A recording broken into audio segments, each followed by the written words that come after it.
un Dharma insuperable, penetrante y perfecto, rara vez se encuentra incluso en 100.000 millones de kalpas, pudiendo verlo, escucharlo, recordarlo y aceptarlo.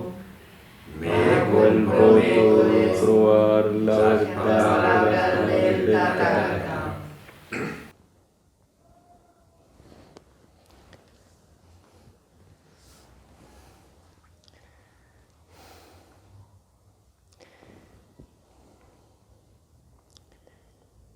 Bueno, gracias, Ana.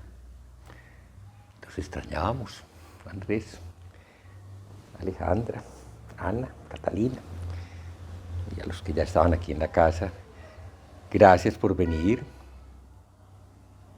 Gracias por querer aprovechar este espacio. Creo que es un espacio que para mí se ha vuelto muy importante como lugar de reflexión sobre el Dharma, sobre la práctica, sobre la construcción de lo que como comunidad estamos realizando aquí en este sitio.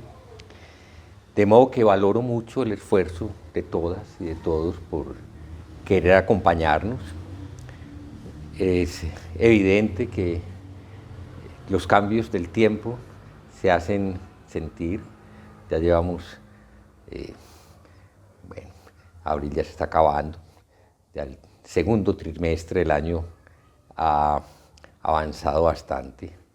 Y cuando menos pensemos, el año se acabó, y cuando menos pensemos, seguramente los pasos que nos hemos propuesto a dar se han marcado y se están estableciendo pues, nuevas condiciones para la vida de la comunidad.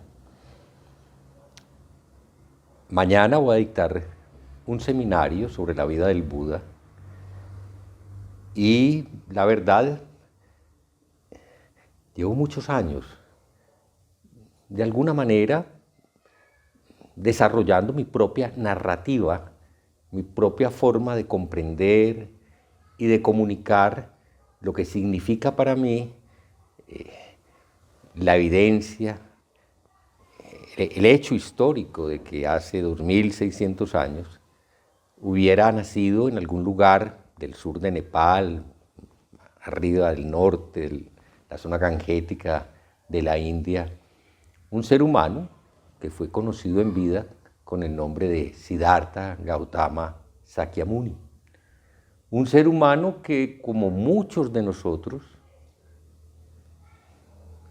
se sintió decepcionado de la vida, de una vida además absolutamente conveniente, halagüeña.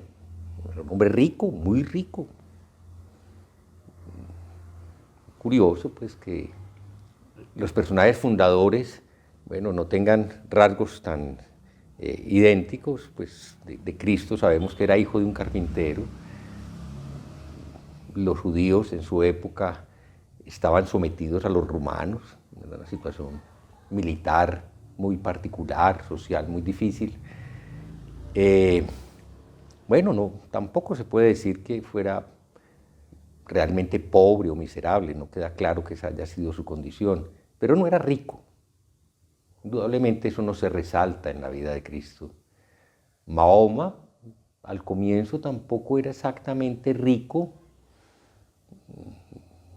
en el momento en que recibe por revelación angelical, el arcángel Gabriel le va a revelar los suras y en ese proceso se transforma en un profeta. Digamos que no era pobre, también tenía bastantes comodidades materiales y de ahí en adelante no le van a faltar. Y, a diferencia de Cristo y de Buda, su vida social, aunque guiada por una visión devocional particular, desde el punto de vista nuestro quizás es bastante placentera. Tiene, no sé, más de 10 esposas, creo que en alguna parte leí que eran casi 40. y tenía amores y entre ellas había celos y rivalidades, de modo que era una vida pues con seguridad difícil, compleja, y tenía tenía varios hijos de ellas y habían todos los problemas de sucesión. Bueno, una vida totalmente distinta a la vida del Buda, a la vida de Jesús. Pero todos los seguidores de tradiciones espirituales terminamos considerando el ejemplo como el motor de nuestra inspiración. Y en ese sentido, para mí, es realmente muy valioso, ha sido muy importante volver una y otra vez a retomar esta historia que está tejida con elementos fantásticos, con elementos míticos, leyendas, que no sé todavía si creo en ellas, las acepto como elementos metafóricos, figurativos, que me dan cuenta de la grandeza que él representó para los seres humanos de su época y de épocas posteriores. Sí he querido quedarme en un relato que me permite leer la vida del ser humano, insatisfecho en su juventud, muy sensible con la realidad, muy tocado por la presencia del sufrimiento en todas sus manifestaciones, y que llegó un momento en su vida en el que tuvo, se resumen en 4 experiencias, es parte del relato, entre comillas, histórico, el que está contenido en los sutras, que le parten la vida, se la cortan en 2, el antes y el después de haberse enfrentado a la experiencia de la muerte, a la experiencia de la vejez, a la experiencia de la enfermedad y a la experiencia del renunciante, de la renuncia. El Buda sigue un camino con radical determinación, y eso es lo que pues, creo que a todos nos conmueve más cuando leemos su historia. Tiene 29 años en el momento en que abandona el hogar, y a los 35 años se convierte finalmente en el maestro de muchas personas en un país, en una mezcla de países, de pequeños países, porque en ese momento la India estaba dividido en un montón de estados de origen védico que tenían incluso rivalidades entre ellos. Él nació en el reino de los Sakya, hacia el norte, pero digamos que comenzó a ser conocido como maestro espiritual en Magadha, que era más hacia, alrededor del Ganges, hacia el oriente. Y su vida, sin lugar a dudas, pues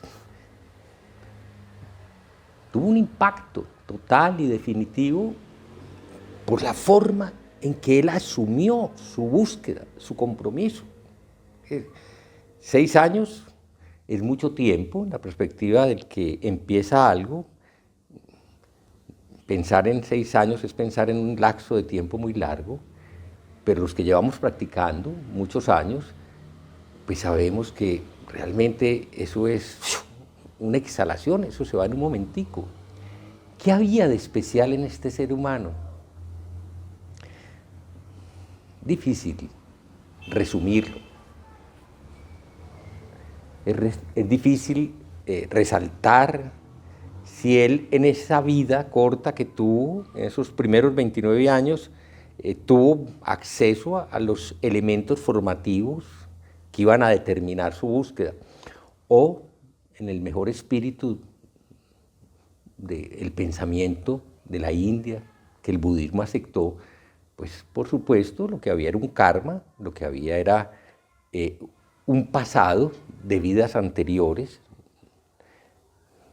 Ellos aceptaban la reencarnación. Yo todavía tengo problemas para entender la reencarnación, no sé si la acepto, al menos no literalmente. Vidas pasadas para mí son todas las vidas que existieron y que hicieron posible nuestras vidas.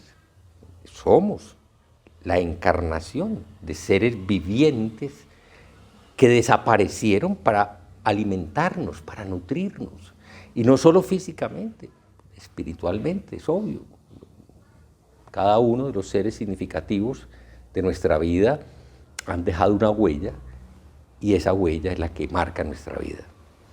Entonces sí, es muy probable que las vidas pasadas que alimentaron a Siddhartha Gautama hayan propiciado pues, una fuerza excepcional que tuvo un compromiso y que tuvo una pregunta. Es muy interesante que se insista en la historia del Buda en eso. Él no tenía muchas preguntas, él no estaba, tratando de elaborar una teoría sobre el origen de las cosas, sobre la creación, sobre la eternidad, sobre el bien y el mal, qué sé yo, un montón de preguntas que acosan a los creyentes de muchas de las tradiciones espirituales de la humanidad. Siddhartha tenía una pregunta, una sola. El origen, la causa, la razón del sufrimiento y la forma de ir más allá del sufrimiento. Insisto en eso porque lo pasamos por alto. Eso, al Buda le preguntaron muchas veces por la vida después de la muerte. Le preguntaron muchas veces por si creía o no creía en Dios, qué es el yo, etcétera, etcétera. Y a todo eso respondió, eso no es importante, eso no ayuda a resolver el problema del sufrimiento, de la confusión inherente a la vida. Entonces, ¿qué admiro yo de esta vida?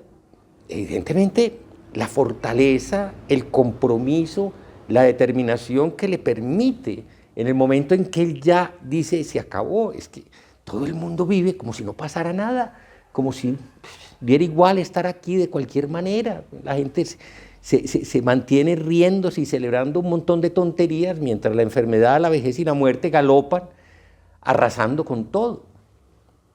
El maestro Tinajá dice que para los seres humanos de esta época, esas, entre comillas, esos mensajeros divinos ya no tienen tanto prestigio, porque hoy en día, pues como la medicina ha logrado mejorar la atención del anciano, ya el anciano no se mira tan preocupado como se miraba en la época de él, porque pues sí, ahora hay toda una superchería de la inmortalidad que ha existido siempre, y hay gente que le está apostando a que podemos vivir al menos hasta los 150 años. Yo no sé si eso tenga realmente muchas ventajas, creo que tiene más desventajas que ventajas, pero bueno, es parte de la superchería humana. Entonces ya la muerte y la enfermedad y la ancianidad no son nuestras preocupaciones, pero bueno, que nos preocupe realmente la falta de sentido. Esa pregunta, ¿cuál es el sentido de la vida? Que no es una pregunta, sino que más bien es una sensación que somos incapaces de atender y que nos genera angustia. Todo este sufrimiento interior que creo que compartimos ampliamente, el sentimiento de estar atrapados, el estrés, la ansiedad, que llega a extremos tan difíciles de enfrentar como son las crisis de pánico, pues el creciente problema, yo no sé si va a ser peor o menor que hace 100 años, pero pues sí hay un incremento de las enfermedades mentales, de la tendencia al suicidio, la preocupación por la realidad humana. Sí, estamos en una época, no sé si decir que es más mala que las épocas pasadas, pero igual, no deja de ser muy preocupante. Estamos hablando de la sexta gran extinción, Dios. Sí, un momento en que la vida de la Tierra, en sus diferentes manifestaciones, está en jaque. Y lo más triste, por culpa de la actividad humana, por culpa de la multitud humana. Bueno, serán posiblemente parte de los mensajeros de esta época. Nos preocupan todos estos temas inquietantes. ¿Y qué estamos haciendo? Bueno, lo mismo que han hecho siempre los seres humanos. Buscar a qué aferrarnos, crear la fantasía de una seguridad. Queremos asegurar el futuro, entonces creemos que si tenemos esto, el futuro está asegurado. Que si tenemos unos ahorros, entonces no vamos a tener problema. Que si pagamos esto, hacemos un montón de cosas externas que no nos garantizan absolutamente Nada. Bueno, yo creo que el Buda se hubiera podido quedar tranquilo en su palacio, leyendo la historia de príncipes y reyes de su época. Pues bueno, hubiera pasado más o menos por lo mismo. O el papá que mata a los hijos para que no le quiten el trono, o los hijos que matan al papá para poderse apoderar del trono, o todas las locuras que giran alrededor de las luchas del poder, o la guerra con el vecino, qué sé yo. Bueno, sí, se hubiera podido quedar en lo que llamamos la vida normal, que pues lo normal es que causa sufrimiento, y que el sufrimiento puede ser supremamente profundo y amplio. Buda no se quedó ahí. Por 6 años buscó lo mejor de su época, consultó a los maestros que él consideró, no a todos, pero creo que buscó diferentes niveles de maestros que él pensó muy sinceramente que le iban a ayudar a aclarar su confusión, que le iban a permitir ver con claridad. Y sí, le enseñaron prácticas de yoga muy valiosas, y él sintió que mientras las practicaba, pues algo se calmaba, pero el asunto del sufrimiento se mantenía. Y le dijo a Lara Kalama: Señor, pues lo que usted me enseña está bien, pero pues esto no está resuelto. Y se va para donde Ramaputra, y Ramaputra le enseña una técnica poderosísima de meditación, y él la logra. Y mientras está ahí contemplando ni la percepción ni la no percepción, misteriosa forma de escribir no sé qué, él dice: está bien, pero paro, y ahí sigue la ronda del sufrimiento. Como nosotros, era alguien que estaba buscando, que no tenía claro para dónde iba. Entonces le dice a sus maestros: gracias, pero voy a seguir mi camino. ¿Y cuál sigue? El camino más apreciado en su época. Se vuelve un asceta extremo. Y nosotros, que no estamos familiarizados con el mundo de los ascetas, pues nos parece que eso fue una cosa cualquiera. No, él asumió uno de los mayores desafíos que los buscadores espirituales de su época seguían. Se convirtió en un asceta, en una eramana, vivió prácticamente desnudo y se sometió a las prácticas más rigurosas para controlar su cuerpo y su mente. Estuvo a punto de morir. Sí, porque hay gente que se muere en esos estados. Y finalmente se dio cuenta de que el ascetismo extremo tampoco resolvía el problema. Lo vio, lo sintió. El día que recibe una coquita de arroz con leche de una mujer que se arrima cariñosamente porque él está sin fuerzas, pues él se da cuenta de que lleva 5 años en una carrera loquísima que no lleva a ninguna parte. Y allí empezó la enseñanza del Buda. No me canso de repetir esto. En el momento en que recuerda 2 o 3 cosas que él mismo cuenta. Una, la metáfora del laúd, de que si un músico va a tocar el laúd y templa mucho las cuerdas, el sonido sale desagradable. Pero si están muy destempladas, pues suena demasiado bajo y no es tampoco bueno, que debe estar en un justo punto. Y la otra reflexión que va a hacer es la de no seguir los extremos, la vía del medio. Lo otro que va a recordar, poderosísimo, que de 8 o 10 años, sin que nadie le enseñara ni le dijera, un día por sí mismo, como niño, contempla la belleza de un momento donde los rayos del sol entran entre la hojarasca y él se queda quieto en el bosque, en un estado de derramamiento. Así se describen los estados de jhana. Es como si el agua contenida como que se abriera en corrientes, y eso trae mucha paz. Y él dice, y en ese primer estado todavía está el pensamiento y la reflexión activos, pero era maravilloso, no provocaba salir de ahí. Y dice, bueno, si un niño vivió eso, yo le estaba preguntando a los maestros y haciendo un montón de prácticas, yo no veo que eso funcione. ¿No será que eso que yo descubrí como niño, que experimenté como niño, no será ese el camino?